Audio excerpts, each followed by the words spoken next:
Bulan depan, di September, kita pasti sudah akan bisa melihat prosesor Zen 4 atau Ryzen 7000 series mulai beredar di Indonesia dan di seluruh dunia. Dan di akhir bulan Agustus ini mungkin akan ada announcement lebih detail lagi tentang si prosesor baru ini. Nah, kami hanya sekedar ingin membicarakan tentang kesiapan ekosistem dari si prosesor bersoket AM5 dari AMD ini.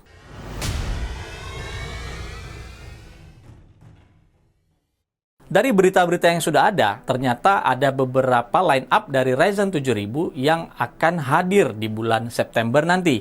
Mulai dari tertinggi Ryzen 9 7950X, kemudian dia memiliki 16 core, 32 thread dengan total cache-nya 80 MB, boost clock-nya mencapai 5,7 GHz, dan base clock-nya di angka 4,5 GHz. Lalu di bawahnya ada Ryzen 7900X itu hadir dengan 12 core, 24 thread, 4,7 GHz base, boost clock-nya mencapai 5,6 GHz, dan cache-nya total ada 76 MB. Kedua Ryzen 9 di kasta tertinggi ini memiliki TDP di 170 Watt, dan ini berarti angka untuk PPT-nya atau soket power-nya itu akan menembus angka 230-an Watt. Yang menjadi pertanyaan, kita akan melihat pertarungan yang seru produk dari cooler yang ditawarkan yang bisa meredam TDP 170 Watt ini. Berikutnya ada Ryzen 7 7700X hadir dengan 8 core, 16 thread, kemudian base clock di 4,5 GHz dengan boost di 5,4 GHz, lalu memiliki total cache 40 MB. Lalu sebenarnya ada juga Ryzen 7 7800X, namun kami tidak memiliki spesifikasi detail tentang SKU yang satu ini. Kemungkinan yang ini akan muncul setelah Ryzen 9 dan beberapa Ryzen yang muncul akan muncul di awal ini. Oke, kita lanjutkan. Lalu di paling bawah ada Ryzen 5 7600X dengan 6 core, 12 thread, kemudian memiliki base clock 4,7 GHz dan boost clock di 5,3 GHz. Dan total cache di 38 MB. Baik Ryzen 7 atau Ryzen 5 di Ryzen 7000 series ini memiliki TDP di angka 105 Watt. Jadi kurang lebih sama dengan Zen 3 ya, atau Ryzen generasi sebelumnya. Itu soal prosesornya. Seperti kita tahu, informasi yang terakhir dan memang sudah lama dibicarakan, AMD akan migrasi menggunakan Land Grid Array atau LGA soket dengan 1718 pin. Artinya, pin itu akan ada di prosesor. Sebenarnya ini bukan hal yang baru bagi AMD, karena Ryzen Threadripper itu sudah menggunakan LGA. Tapi Ryzen Threadripper itu ada di kelas workstation, sedangkan Ryzen 7000 series ini akan ada di kelas desktop. Jadi bisa dikatakan ini adalah LGA soket pertama yang diperkenalkan oleh AMD di kelas desktop. Kita melanjut ke cooler. Coolernya dikatakan kompatibel, tetapi seperti tadi kami ulas di Ryzen 9 dengan 170 Watt TDP, akan sangat menarik melihat bagaimana para vendor produsen dari cooler itu berusaha memberikan produk terbaiknya untuk bisa meredam TDP yang cukup tinggi ini. Belum lagi kalau kita melakukan praktek overclocking. Dan kami bisa pastikan juga bahwa di paket penjualan Ryzen yang muncul di awal ini, kemungkinan besar tidak akan ada heatsink atau AIO yang ikut dalam paket penjualannya. Kalau kita lihat lebih detail lagi, semua Ryzen 7000 yang hadir itu memiliki onboard graphic atau IGP terintegrasi yang menggunakan RDNA 2, tetapi hanya memiliki 2 compute unit. Jadi teman-teman jangan berharap bahwa onboard grafik yang dimiliki di Ryzen 7000 ini akan memiliki performa gaming yang baik. Sama sekali tidak. Karena nanti akan hadir Ryzen 7000 yang masuk kategori dalam APU. Dan kita dengarkan juga ada informasi bahwa yang nanti muncul Ryzen 7000G, mungkin ya, G itu kan biasanya grafik, itu akan menggunakan arsitektur yang lebih baru lagi untuk IGP-nya, yaitu RDNA 3. Oke, mari kita lupain itu dulu, kita kembali lagi ke Ryzen 7000 yang akan muncul. Jadi semua Ryzen akan punya onboard grafik, paling tidak untuk saat launchingnya. Tetapi bukan APU. Grafiknya ini sekedar untuk memberikan output display dan kemudian memiliki beberapa fitur untuk akselerasi encoding video. Kami tidak bisa memberikan detailnya karena itu masih dalam NDA. IGP di Radeon 7000 ini bisa mendukung hingga 4 output, 2 DisplayPort, dan 2 HDMI. Namun, dari beberapa spesifikasi motherboard yang kami lihat, kami hingga hari ini belum menemukan ada satu motherboard yang menawarkan output 4. Total 4. Maksimum yang kami lihat adalah 3 output seperti yang dimiliki di X670E Aorus Master yang bisa dilihat di websitenya Gigabyte. Jadi udah tampil. Di situ ada output DisplayPort, HDMI, dan satu buah output USB Type-C yang bisa dikonvert ke DisplayPort. Nah, di chipsetnya sendiri, AMD Ryzen 7000 hanya akan didukung oleh chipset 6000 series.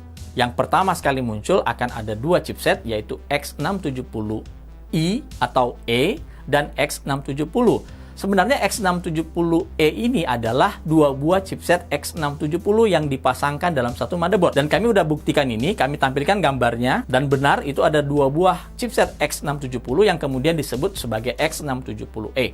Kedua chipset ini berkomunikasi melalui jalur PCI Express generasi keempat antara chipset, kemudian dari chipset ini akan berkomunikasi lagi dengan CPU melalui juga PCI Express generasi keempat. Seperti spesifikasi TDP di Ryzen 9 yang tadi 170 Watt, ini juga menjadi tantangan tersendiri bagi vendor motherboard untuk menghasilkan sebuah solusi VRM yang mampu meredam TDP yang setinggi ini.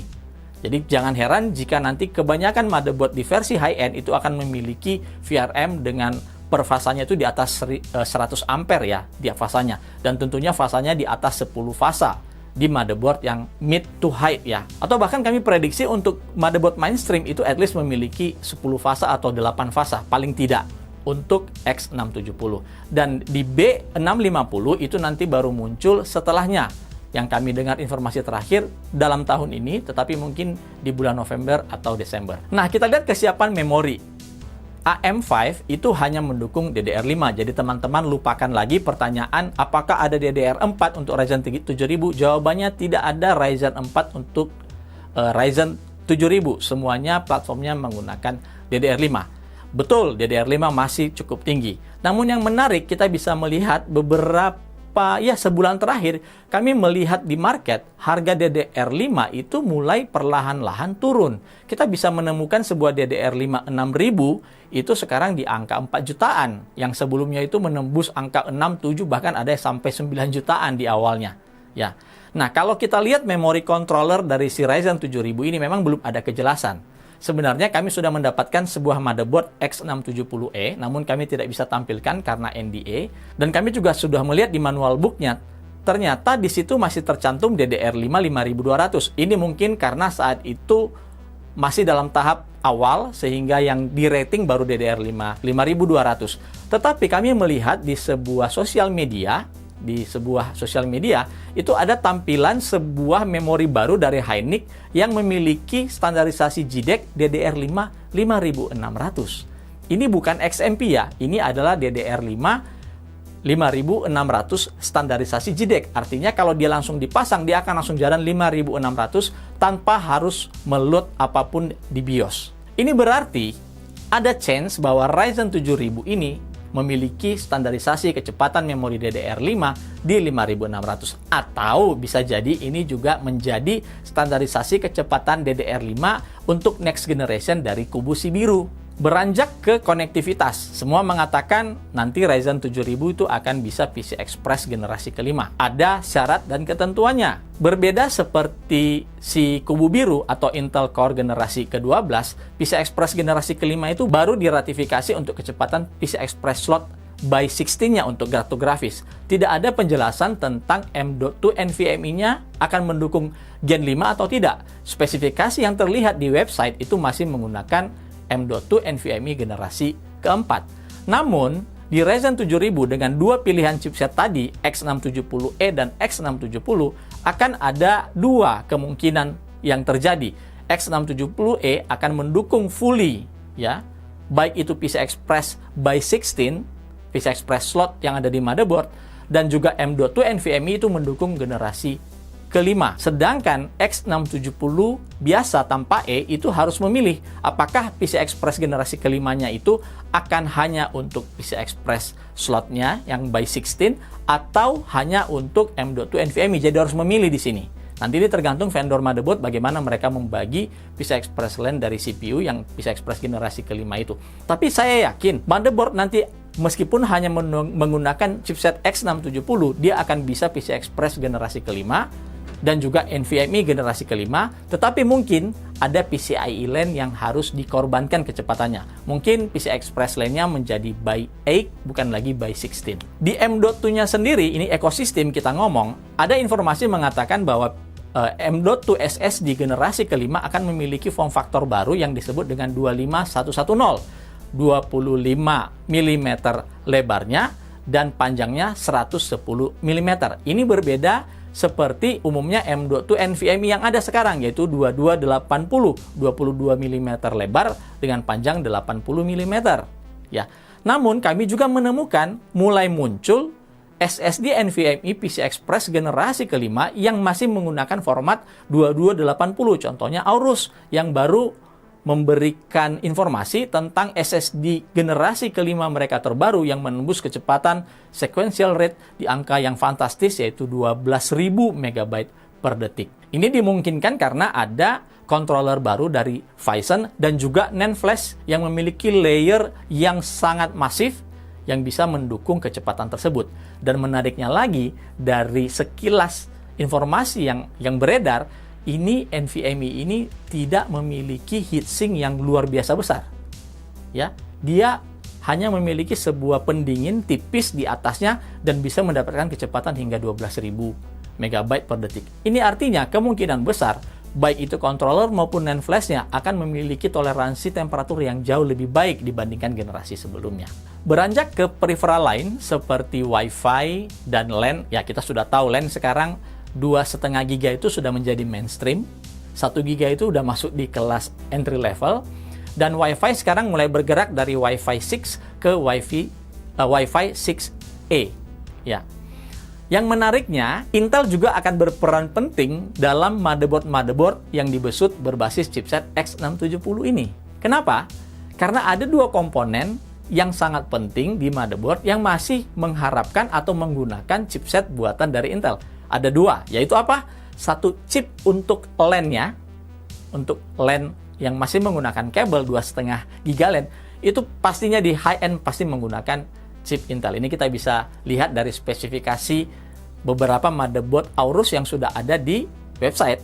Dan kedua, chip dari Wi-Fi, itu juga masih menggunakan Intel seri AX201. Hal ini agak sedikit membingungkan karena tahun lalu dengan jelas AMD itu bekerja sama dengan MediaTek memproduksi modul Wi-Fi 6E dan Wi-Fi 6. Bahkan di beberapa motherboard Aorus atau Gigabyte X570S seperti yang kami tampilkan ini, di spesifikasinya jelas mencantumkan chip Wi-Fi digunakan itu adalah kerjasama dari AMD dan MediaTek. Nah, ini kami tidak mengerti apa jawabannya dan mengapa AMD tidak mengimplementasikan chip Wi-Fi-nya yang terbaru di platform X670 ini. Memang betul, ini adalah pilihan dari vendor motherboard, tapi secara bisnis harusnya AMD bisa lebih memberikan mayoritas komponen buatannya dia untuk bisa menciptakan sebuah motherboard yang fully compatible dengan AMD platform.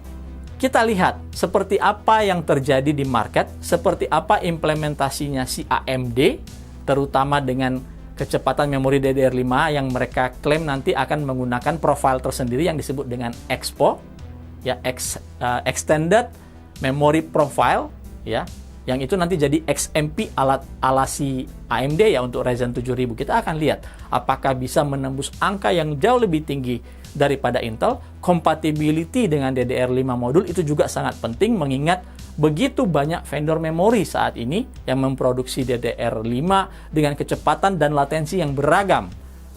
Belum lagi terhitung PMIC yang ada di DDR5 yang harus memiliki kompatibilitas bagus dengan firmware si motherboard agar bisa dikenali dan bisa berjalan dengan baik. Jadi September kita akan menunggu kehadiran si Ryzen 7000 dan semoga saat itu kami juga bisa memberikan sedikit performa awal dari platform AM5 andalan AMD ini.